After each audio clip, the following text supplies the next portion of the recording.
Welcome to Databricks series. We will see how Databricks UI is designed and will navigate you throughout with UI. So this is the UI. And so let's go through the UI. Now I am on the Community Edition.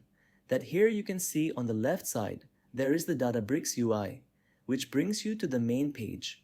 Right on the top side, there is the email address, and there is this user settings, delete account, log out. If you click this icon here, it says create notebook table and cluster. Notebook is the main UI where you will do all your stuffs.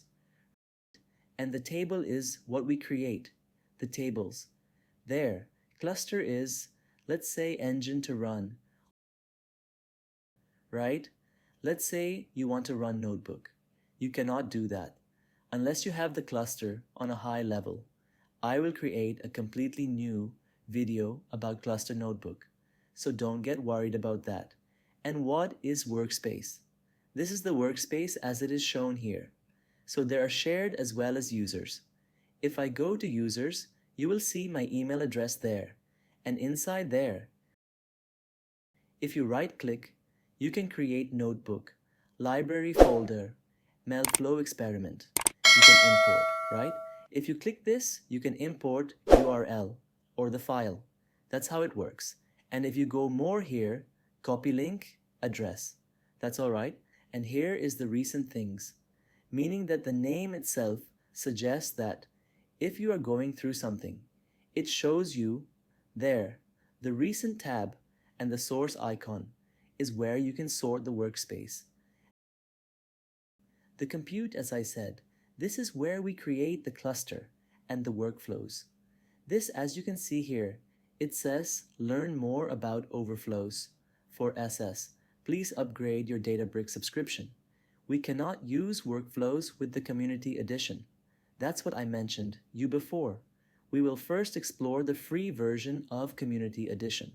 And once we explore all the different things that we can do freely, then we will upgrade and see the functionalities in the full-fledged.